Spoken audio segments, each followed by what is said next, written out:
Hello, everyone, and welcome to FrennDiagram. This is the podcast where two friends catch up and find common ground between their favorite media. I'm Remy. I'm Kat, and today we will be discussing David Fincher's The Killer and Karyn Kusama's The Invitation. Warning, spoilers ahead. Hi, Kat. Hi, Remy. How are you today? I'm doing okay. How are you? I'm good. We're recording on Sunday again, which is lovely. I've had a very eventful weekend. What did you get up to? I had a pretty good movie weekend. Yes. So let's see. We're at the end of October now, and we had what I fear is one of our last really good Saturdays in terms of weather. Now that you're nearby over here, I'm sure you experienced the same thing where Saturday was crazy warm. It was almost 80 degrees, and everyone in the whole city was in Central Park because we were all just like, this is our last chance to see the sun. This is our last chance to feel free. And I was walking through Central Park to go see The Killer, and Will was walking with me. He went as well. And there were so many people out in the open spaces that I turned to him and I was like, is there a music festival today? And it was simply people just wanting that last grasp of warm weather. Yeah. But yeah, I went to The Killer yesterday and I went to Priscilla today. So it was a really great double feature weekend for me. Yeah, that's awesome. What'd you get up to? So yesterday, when it was really warm and nice, we went to an apple orchard about 40 minutes away. It's by Princeton. And we had a really nice morning picking apples. We got some apple cider donuts, and I got a bottle of wine because they're a winery as well.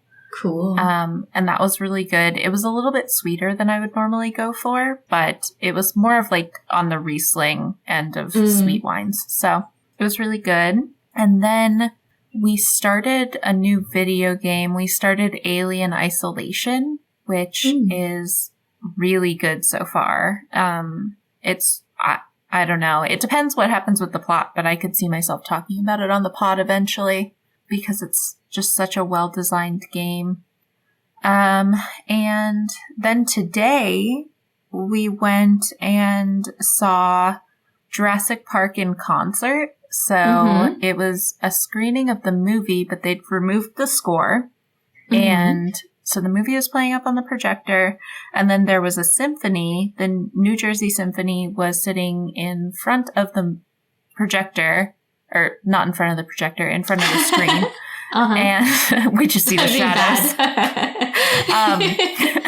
And they played the score, which was just incredible. It was such a fun film experience. I wasn't really sure if I was going to like it as much. But also just the crowd was amazing. Everyone was so engaged with the movie, and it seemed like a lot of people either hadn't seen it in a really long time, or some of the younger people there might have been their first time watching it. And so there were moments where people would gasp and laugh at jokes that I've heard a million times because I watch this movie all the time. And so it was just really lovely to re-experience it with people who were less familiar with the film. So it was just absolutely lovely. I would absolutely do those kinds of showings again.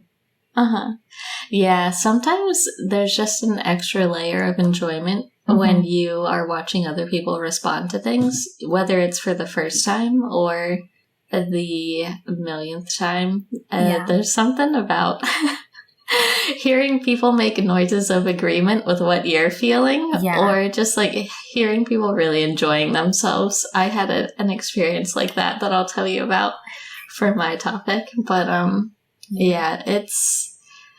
having a good time in live crowds recently. Yeah, and that one especially was really nice because it felt like everyone really wanted to be there. It wasn't like a $5 screening of Jurassic Park where people are just looking for something to do with their kids that weekend. So it really felt like everyone wanted to be there, and like people were dressed up as like Sam Neill's character. Yeah, that's so cool. One guy was dressed as John Hammond, and he had like the amber cane that he walks around with.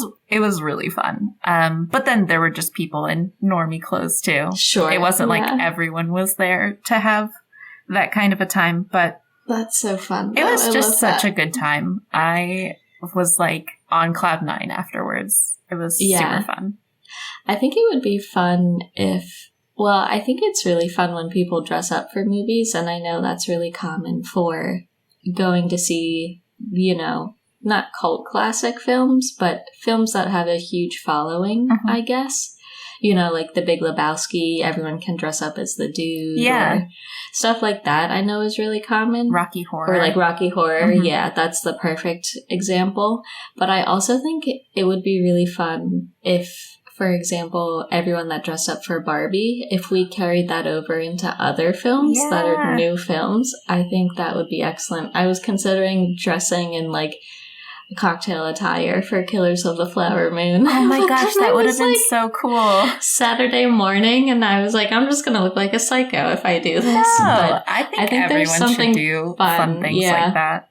About making it a really big event, especially if it's like, just honoring Marty or honoring whoever you're excited to see. And it feels more special too. Like, it makes it more enjoyable. I don't know. Yeah, I know. I got to think of how to incorporate that into other viewing experiences coming up. Yeah. And I would like to take a moment to pat myself on the back. I've watched 10 films in the last 2 weeks, I think I said. And I am just very proud of myself. I've talked about this on the pod in the past, how I am in a constant battle to watch new movies or just movies in general, because there's just some mental block I have where I find choosing a movie very overwhelming, and I find them a little bit more emotionally intense. And so I've been trying to limit my list of movies that I'd like to watch to only 10 slots. And that has increased exponentially the movies that I actually get to in a given week. And so if you also struggle with figuring out what you'd like to watch, I would just limit yourself to 10 slots on your watch list and don't spend a bunch of time doom scrolling through Netflix, and just choose from that. It helps a lot. That's awesome advice. I'm proud of you too. You're doing amazing. This has to be an all-time record for you. It is. Yeah. I've never watched so many movies, and it's just way easier now. So yeah, and that makes total sense, knowing you and your distaste for decisions. I love it when we're hanging out and you just are point blank, I cannot decide, just decide for me. Yeah. I'm just okay, I'm glad we're all clear here. This is great. That's how I want people to show me love. That's how I prefer love be shown, is just a day of no decisions is perfect for me. Yeah. I like an approach that we've instituted the past couple times we've hung out, in that when we have to make a decision on something where there's multiple options, everyone puts in one viable option, and then we do some type of lottery system where we flip a coin or we do a random number generator. And so I think that's a fun and sensible way to do things as well. Yes, and absolutely. More people should make decisions that way. Yeah, it's good. But that's been working really well for me, and I'm very proud of myself. And if you struggle to watch a high volume of movies, this is a really good way to break the dry spell, I guess. So I'm trying to think of, I don't know how many movies I've watched in the past 2 weeks. Which is why it's so nice having Letterboxd, because I would absolutely forget what I've been doing lately if not for Letterboxd. So I absolutely love it. I know you've been logging your films as well. I have been. I'm so happy I started my account, Remy Friend. Remy Frenn, I should say. Yeah. At Letterboxd. You can find that at our link tree in the show notes. You can find mine too, but I'm less consistent with that, and I feel like I have less interesting things to say. I'll be like, solid film, good for a Halloween watch. It's still fun seeing what you're up to. Yeah. I've also been trying to like figure out my own rubric for my star system, because I'm like, well, what makes something 5 stars, right? And I think I've been trying to figure out your rubric too. I think I base it on whether or not it's going to be like lasting for me. Like, lasting in what way? If it's something that's going to be like on my mind a lot, because those are the things that I find really valuable in a film. And that's one of the reasons I updated the Talk to Me like review that I had made initially, because I had ranked it really low because initially I hadn't found it very enjoyable to watch. But upon further consideration and without even watching it again, I increased it to like 4.5 stars, I think, because it had stuck with me in a really lasting way. And I think that that's the mark of really great cinema, is just a really lasting effect.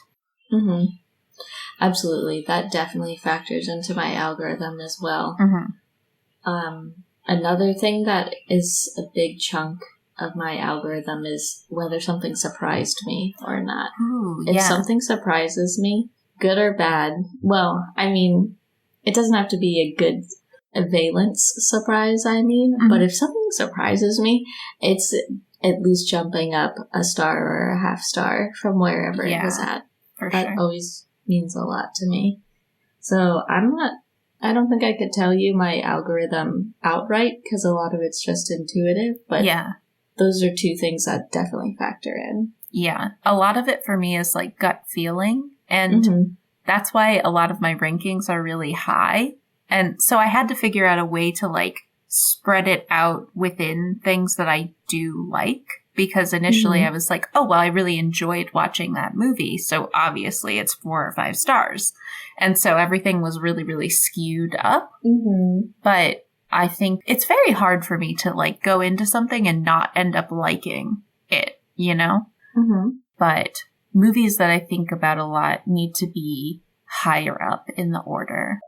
And also, I think that it's a good policy for me to go back and update my reviews shortly after watching, like maybe a couple days later. Because, for example, after watching Once Upon a Time in Hollywood, I would have like ranked it quite highly. But now I would rank it even higher because I think about it probably 3 to 4 times a week.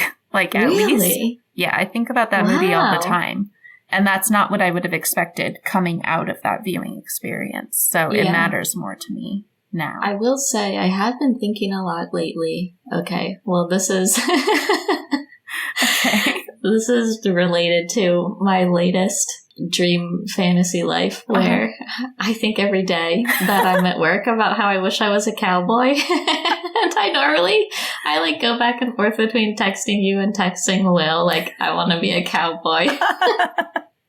And I was texting you about this the other day, and I was like, yeah, I want to start a new Spawn Ranch where I'm a cowboy on the ranch, but also we film movies there. Yeah.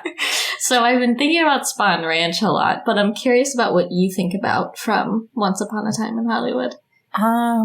Pretty much anything involving Brad Pitt's character, Cliff Booth. Cliff Booth. It's all about Cliff. I think about Cliff Booth all the time. Yeah, I don't know. It just left such a lasting impression. I can't really even put my finger on it. I think about the colors a lot.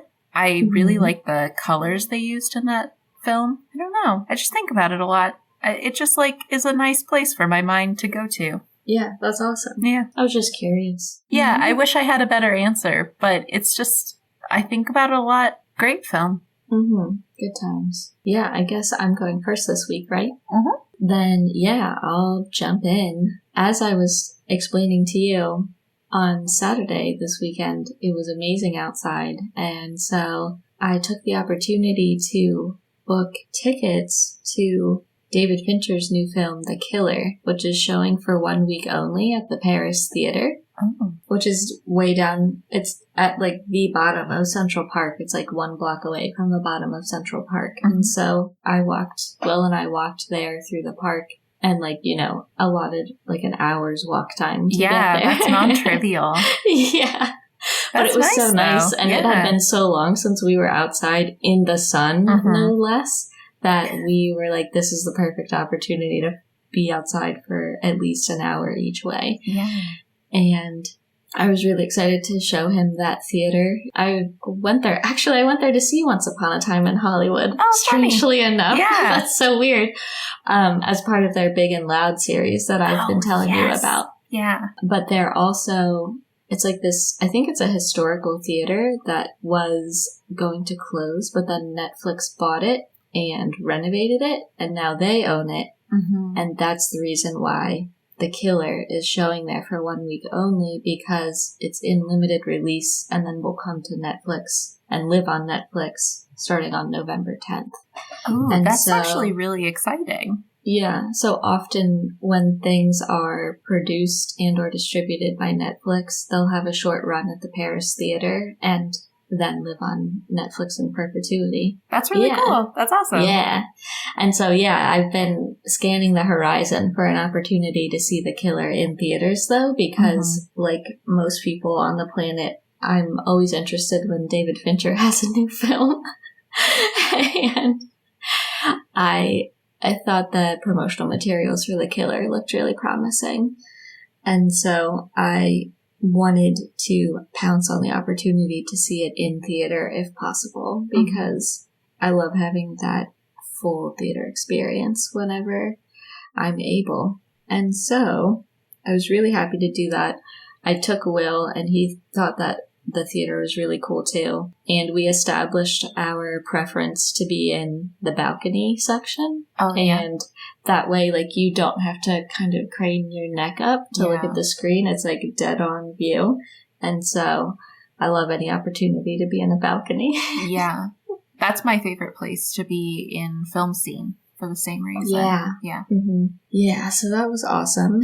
And we had an awesome time at The Killer, which was written for the screen by Andrew Kevin Walker, and he adapted the screenplay from a graphic novel series by Alexis Nolan and Luc Jacquemin. Sorry to those people if I said your name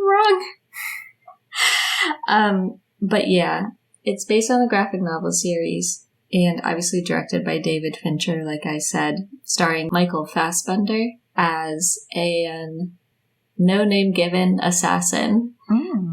And it is basically a story following Michael Fassbender's character, who is a control freak professional assassin who is on a global mission for revenge, essentially. And it's broken into 5 acts that all take place in different locations around the world.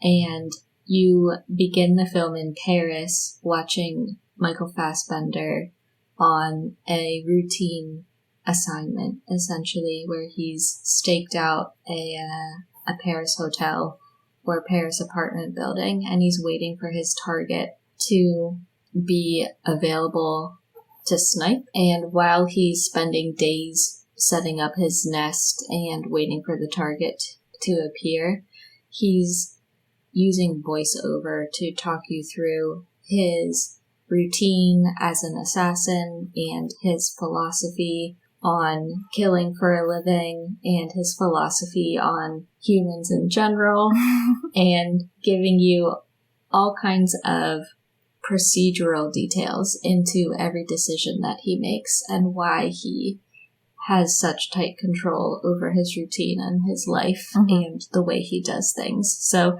it's a very procedural movie, which I find extremely satisfying, and really enjoyed that aspect throughout. You never stop learning about Michael Fassbender's character and how prepared he is and how much planning he puts into everything. You're constantly uncovering new details that he's thought about and planned ahead. And it all works seamlessly with the philosophy that he's outlining to you as well, which of course touches on a lot of David Fincher common themes like nihilism and consumerism and all of the things you might expect, but in a more fun and action-packed package this time. And I would say I decided I wanted to cover The Killer this week as my piece of media because it's definitely like tied for first in the most fun I've had at the movies this year. It was basically a blast, and I went in with kind of medium expectations. I didn't want to get my hopes up too high, but I had an absolutely great time, and Will had a great time too, and the whole time we were just like laughing at different things. There's good jokes, and other people in the theater were laughing a lot and enjoying some of the visual gags and the jokes and dialogue. And there was a sick burn on New Orleans, which Will and I absolutely lost it at because that's Will's hometown. And so as soon as he said it, we lost our minds. It was great. And so, yeah, it had a really great balance of David Fincher's normal jam, but with some fun jokes in there too to lighten things up. Ooh, I love that. And it also had a really great pace, even in portions of the film where I believe the film is trying to convey to you the tedium of Michael Fassbender's job, like waiting and waiting and waiting for this guy to show up. It's never boring, and you're constantly being fed new information, and I thought the film just flew by, and I think a lot of that is due to the editing of Kirk Baxter. I thought it was paced wonderfully, and it also absolutely looked incredible. The locations they scouted for this were awesome, and my absolute favorite location was Michael Fassbender's house / beachside mansion in the jungle, and every single scene they showed in that house was, I wish I could have watched it at half speed, just so I could take in all the details of how cool his home was. Whoever chose that location did a great job. I absolutely loved it, and I want to have like an architectural digest tour of that home. It was so cool. So I loved that. And another location I loved was a restaurant that Michael Fassbender goes to towards the end of the film, where he talks with Tilda Swinton. And I also would just absolutely die to have a meal in that restaurant. So there's great decision making in the film in terms of how amazing each setting is in setting the mood for that act or that scene. And I loved all the details and choices that went into those settings because they absolutely, for sure, added to each and every one of the scenes that took place in those locations. Which is just another way of saying, like, David Fincher's just an immaculate vibes guy. He knows how to set a vibe. Let's see. So, yeah, everything looked incredible and pristine. Oh, and another thing that I absolutely loved and really, really, really appreciated was the sound mixing and sound editing, which was particularly good in the theater because they've obviously put a lot of thought into their sound system, and that was part of the renovation they were doing over the summer at the Paris Theater, was revamping all of the sound there, and it really came through in that viewing experience, especially in a lot of the more action-oriented sequences. The sound editing was incredible, especially in the fight scenes, and I think that's why I really, really enjoyed the sequence where he goes to Florida and has like a huge fight scene, and it was incredible. It was a really visceral experience, and the sound was a huge part of that. And I absolutely loved how they choreographed that fight scene and how much the fight interacted with the setting. Again, the choices they made in set dressing the home where the fight takes place, and how every step of the fight incorporates props in that home. That's really cool. Amazing. And after the film was over, Will and I were sitting and watching the credits and talking about how much we loved the fight scene in Florida. And I was like, I cannot imagine how long it took to reset that scene when they were shooting, because there was so much broken glass. The whole place was destroyed. There must have been so much stuff to reset. I was like, I cannot even imagine how long that took to shoot, because there's so much to do there. But it makes a huge difference, and it makes it feel so much more visceral, and like it makes me feel so tense, because when the people fighting in the movie are like actually interacting with the world around them, it makes such a big difference to me compared to like people just fighting in like CG space. You know what I mean? Yeah. It feels a lot more real. It's so tactile. Yeah. I'd love to know more about like fight choreography. I'd love to like hear an interview with someone who does that for a living, because that just sounds like a really cool job. Oh, yeah. And I'm sure there's a lot of different approaches and techniques and philosophies that fight coordinators have in terms of their goals for setting up a fight. But yeah, I don't know who coordinated this one, but I thought it was awesome. And I would be interested to see what other films they've worked on. Yeah. And I would say overall that I think this film, while I'm really excited I got to see it in the theater for the first time, because I think that's a really fun experience, I also definitely plan to watch it again once it comes to Netflix, because I think it has a really great inherent rewatchability. And I think part of it is the structure of the film and how each chapter is centered on a specific target. And so each act, you know, there's like a defined thing that Michael Fassbender's trying to do in that act. And so the momentum of trying to check each thing off the list really carries you from one act to the other. And I was thinking about how it reminded me a lot of Kill Bill Volume 1. Yeah. Because you're following an assassin who's on a, revenge rampage, and she's hunting down people in different locations and checking them off her list. And it is very much kind of the same thing, but it's like, of course, once you watch the first one, you were like, well, now I gotta watch Lucy Liu. I can't just stop now. And so you want to continue on to the next job every time. And it reminded me very much of that. And so I would say Kill Bill Volume 1 would be a great double feature with The Killer, because you're just watching an assassin just go on a rampage, essentially. Yeah. And it sounds like there's a lot of relief in The Killer, in the same way that there's a lot of like comedic relief in Kill Bill as well. Yeah. Which, you know how I feel about comedic relief. You love it. I love it. So yeah, I'm really excited to see it again. It's such an easy watch and just a propulsive watch. And I hope a lot of people check it out. I'm really interested to see the overall reaction to it as part of, David Fincher's filmography at large.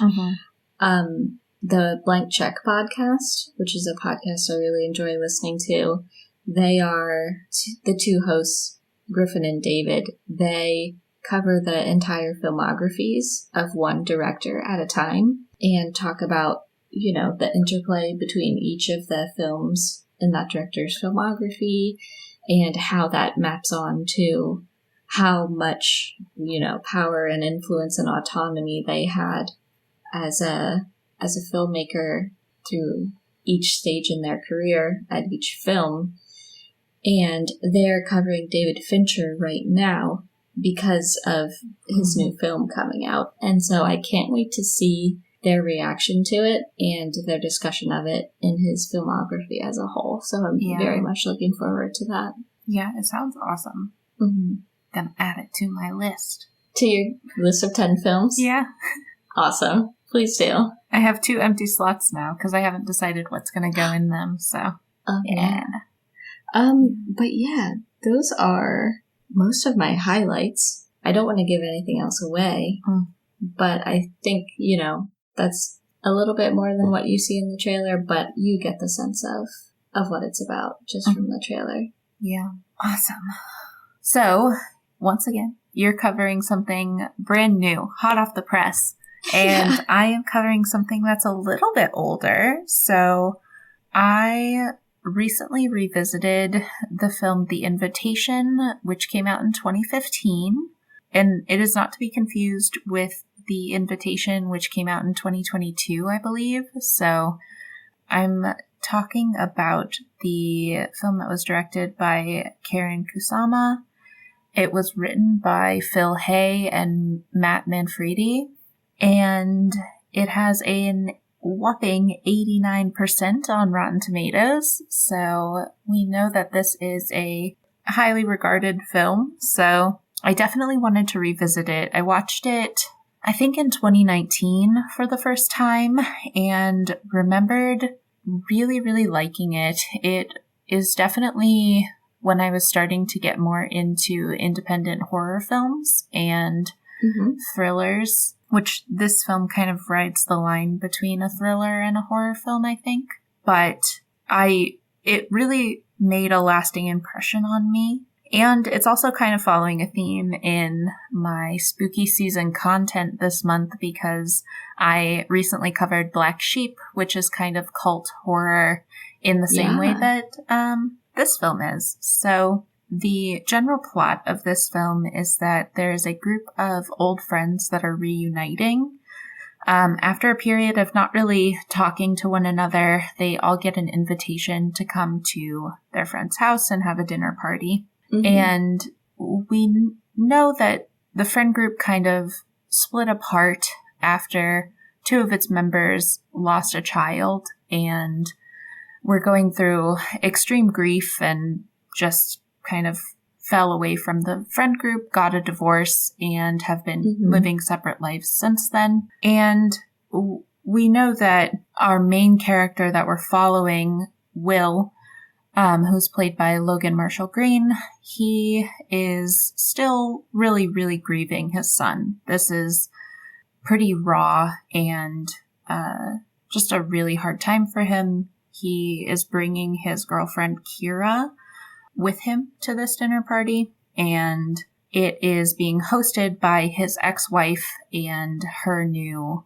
partner at their home that they shared together before their child died. So it's a lot of memories coming into this home that he used to live in with his wife and his son. So there's a lot of complex emotions going on, and pretty much right away he starts noticing that his ex-wife is acting a bit strangely. She's just kind of got this really easy, kind of dreamy attitude to her. And she's just not seeming to still be in this grieving process. And they keep talking about how pain is a choice and you can choose not to feel grief and you can choose not to feel pain. And he's just like, but our son died.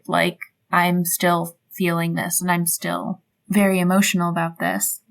And every time I watch it, I'm always surprised because I see the new partner that the ex-wife is with, and it's played by Mikhail Husman, who I know from his role in Haunting of Hill House. He plays the eldest son in that show, and the first thing I remember him from was Game of Thrones. Oh, yeah, because he takes over as He's the second Dario Naharis, yeah. Yeah. I like the first one better, but whatever. Whoa, okay. Hot takes. But I think that he's a really great actor, and I really like him in The Invitation as well. He just kind of gives this, creepy, culty vibe, and I'm a big fan of him. But basically, without giving too much away about the way this dinner party unfolds, the evening devolves. There's a lot of suspicion from Will's end and a lot of gaslighting behavior that ends up happening throughout the film, which really adds to like the tension. And we learn more about this like community of people who have really radical beliefs about their own grief and how people should be dealing with their grief. And I just think it is a fantastic film. I really enjoyed revisiting it, and kind of knowing where the film is going on a second watch is really enjoyable. Some things that I really like about this film in particular is, which I've already slightly alluded to, is that the performances in the film are really amazing.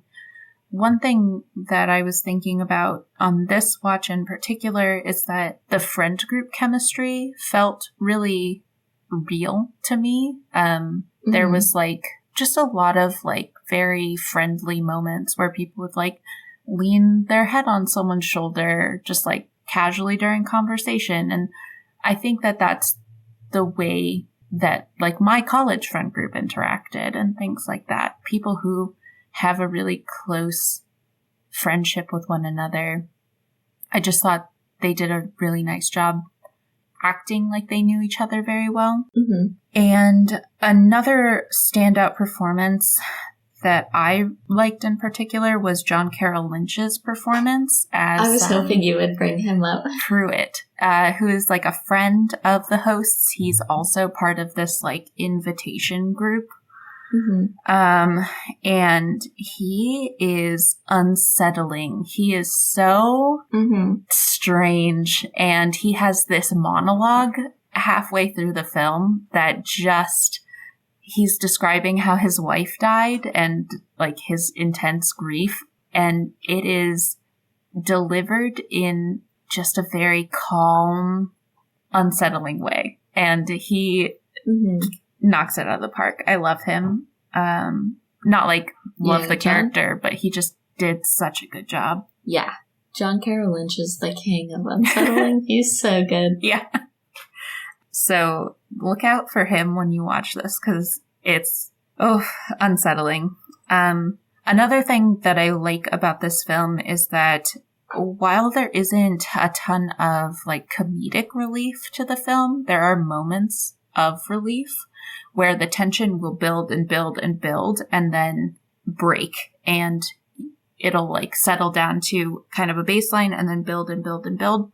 And it is very good pacing of like information reveal, and I really like the pacing and the slow burn of the film. And I think it plays with the taboo of grief, and as an audience member, it makes you do your own gut checks of like, am I feeling this way because I think that this is how people should grieve? And are the people in this film actually right? Like way before the end.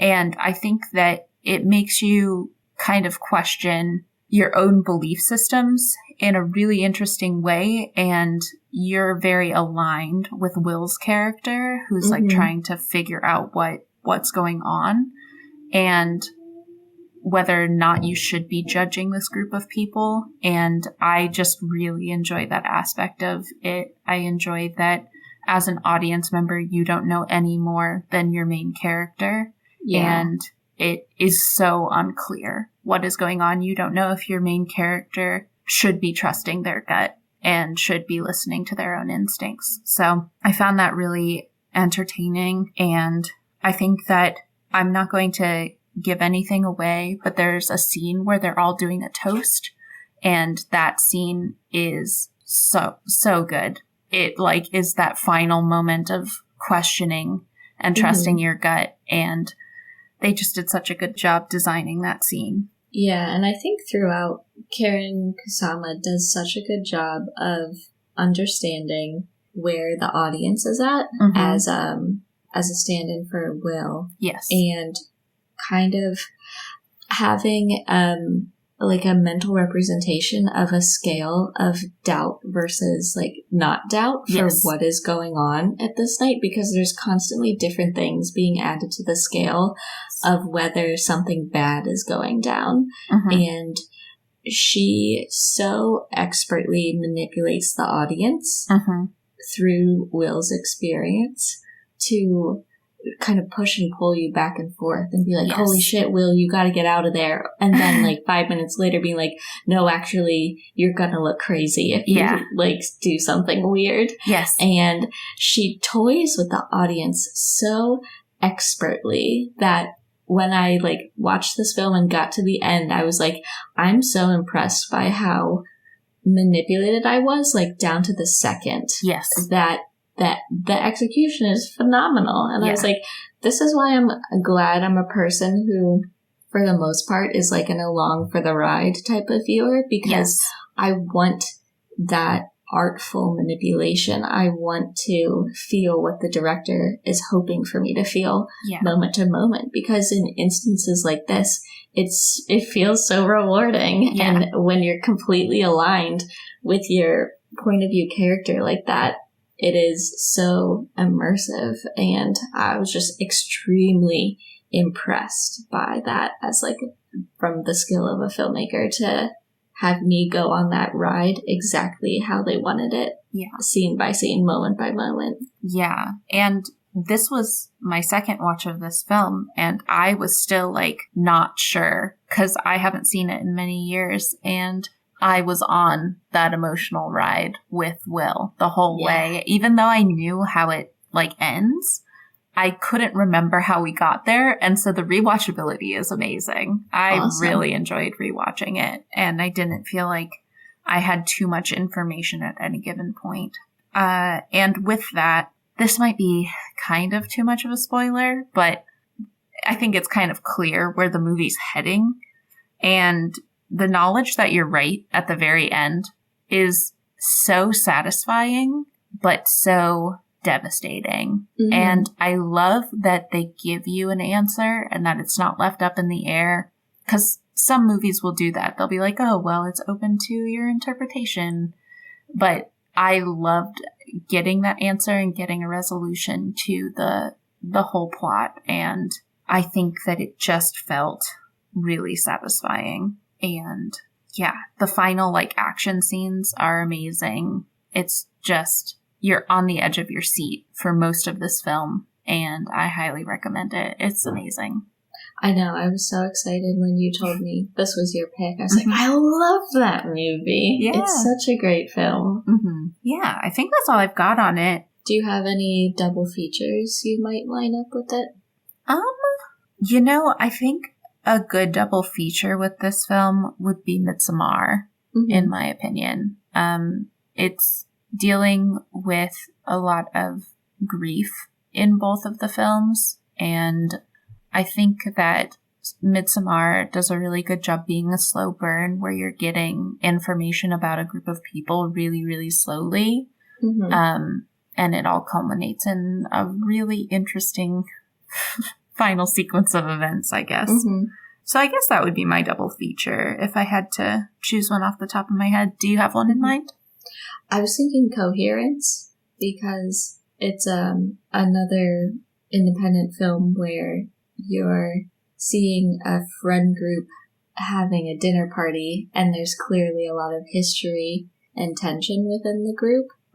And as the evening of the dinner party unfolds, you're constantly questioning, like, what the hell is going on here? And so I think even though the answer to what the hell is going on is very different for each of these films, the vibe is similarly tense. And the not ignoring the parasocial stakes and how that feeds into the tension. Like, those are both very, like, top note for both of those films. Is like, this person's mad at this person because of their shared history, and that's definitely playing into the tension of how everyone is like reacting in this scenario. And so I would say Coherence is in the same vein and would make a really good double feature. I haven't seen that. That sounds good. But that's all I've got, and I'm ready for overlaps. Overlaps ready. Let's make our FrennDiagram. Let's do it. What did these two things have in common? You go first. I'm trying to put together my thoughts on one thing that I wanted to say, but I don't have the words for it quite yet. I'd say one thing they have in common is awesome homes. So I told you how much I loved Michael Fassbender's home. Yeah. In The Killer.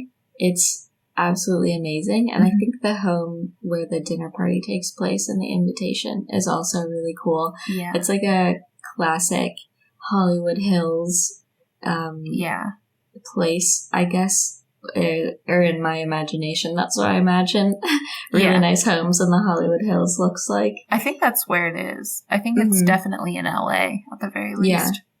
Yeah. And they're not aesthetically the same, but they both sort of give you the same feeling. It's like, wow, that's an amazing home. I would love to go there and check it out. Yeah, love to have that be my Airbnb or something. Yeah, I'd love to live there if you're offering. Yeah. One of the commonalities between these two films that I was thinking about while you were talking is that there is a motive behind what the individuals in the movie are doing. And there is definitely an emotional component to that motive where in The Killer, it's motivated by revenge. And in The Invitation, there is a motive of grief-related driving forces, I suppose, for what the hosts of the party are doing. But I don't want to give it all away. Yeah. Does that make any sense?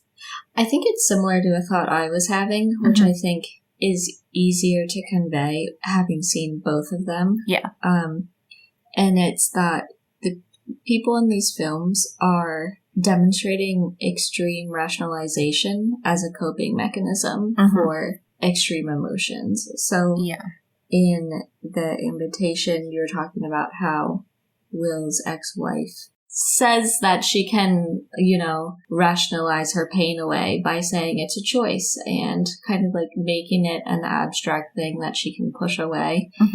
And in The Killer, Michael Fassbender's character kind of talks you through his philosophy on why he doesn't have any, moral concerns about killing people for a living because it's just a drop in the bucket of everyone dying in any second on the planet. And he has all of these rationalizations for his lack of empathy and all of those things. And so I think using rationalization as a way to attempt to control your own emotional experience is something that people in both of these films are doing.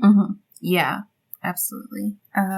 Another thing that I had written down is the pacing is very deliberate in both of the films. You kind of described chapters or acts in The Killer of a new target and setting up for that target and then getting that target, right? And I think that while it's not organized into specific chunks like that, there are multiple rises and falls in tension in The Invitation that are extremely deliberate and add to that weight of doubt and certainty.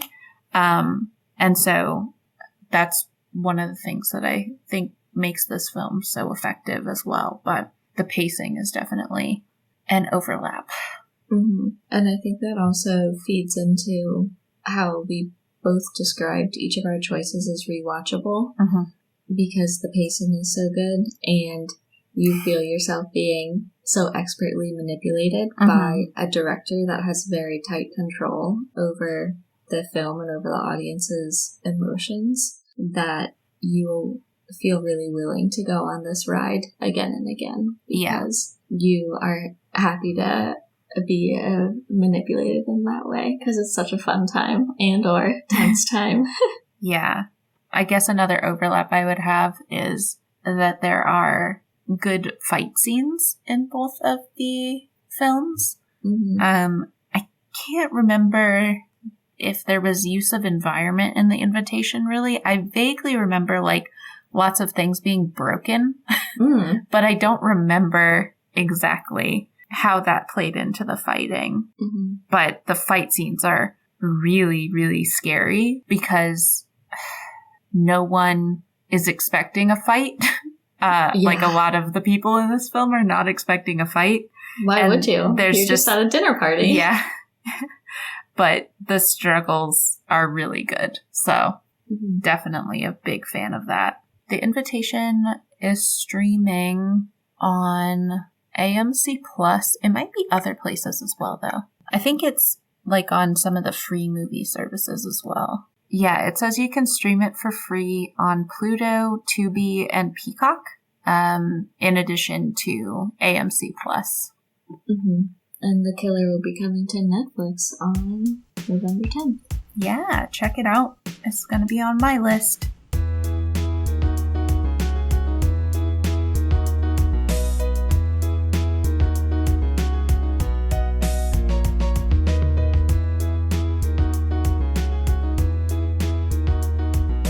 Thanks for joining us this week on FrennDiagram. Thank you to Tyler Seek for the creation of our intro and outro music. Did you take any of our recommendations? Have any thoughts on the show? Let us know at FrennDiagramPod@gmail.com, and we might read your email on a future episode. If you can, please take a moment to rate and review the show on your podcast app of choice, and we'll see you back here, same place next week. Bye for now.